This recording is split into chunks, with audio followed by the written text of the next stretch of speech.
27-കാരി ചികിത്സാ സഹായം തേടുന്നു. കൊല്ലങ്കോട് ചേക്കോൽ സ്വദേശി കൃഷ്ണകുമാറിന്റെ ഭാര്യ സൂര്യപ്രഭ രക്താർബുദം ബാധിച്ച നിലവിൽ ചികിത്സയിലാണ്. അടിയന്തരമായി മജ്ജ മാറ്റിവെക്കൽ ശസ്ത്രക്രിയയ്ക്ക് 70 ലക്ഷം രൂപ വേണമെന്നാണ് ഡോക്ടർമാർ നിർദ്ദേശിച്ചിട്ടുള്ളത്. ഈ തുക കണ്ടെത്തുവാനുള്ള കഠിന പ്രയത്നത്തിലാണ് സഹപാഠികൾ. വിവാഹം കഴിഞ്ഞ 2 വർഷങ്ങൾ മാത്രമായ ദമ്പതികൾക്ക് രോഗം ജീവിതത്തിൽ ഇടിത്തിയായി മാറി. നാട്ടുകാർ സംയുക്തമായി ചികിത്സാ സഹായ സമിതി രൂപീകരിച്ചിട്ടുണ്ട്. സൂര്യപ്രഭയെ ജീവിതത്തിലേക്ക് തിരിച്ചുകൊണ്ടുവരുവാൻ സൂര്യപ്രഭയുടെ ഭർത്താവ് കൃഷ്ണകുമാറിന്റെ സഹപാഠികൾ സംയുക്തമായി ബിരിയാണി ഫെസ്റ്റ് നടത്തുകയുണ്ടായി.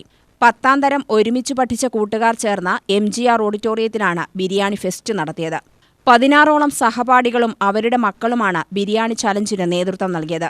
സഹപാഠിയുടെ ഭാര്യയുടെ ജീവൻ രക്ഷിക്കുവാൻ ആകുന്ന എല്ലാ പരിശ്രമങ്ങളും നൽകുന്നതിന്റെ ഭാഗമായാണ് ബിരിയാണി ഫെസ്റ്റിന് തയ്യാറെടുത്തതെന്ന് സഹപാഠികൾ പറഞ്ഞു.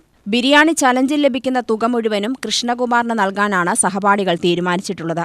ചികിത്സാ സഹായ കമ്മിറ്റിയുടെ നേതൃത്വത്തിൽ കൊല്ലങ്കോട് സൗത്ത് ഇന്ത്യൻ ബാങ്കിൽ ജോയിന്റ് അക്കൗണ്ട് രൂപീകരിച്ചിട്ടുണ്ട്.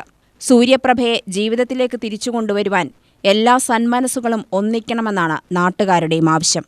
UTV news, Palakkad.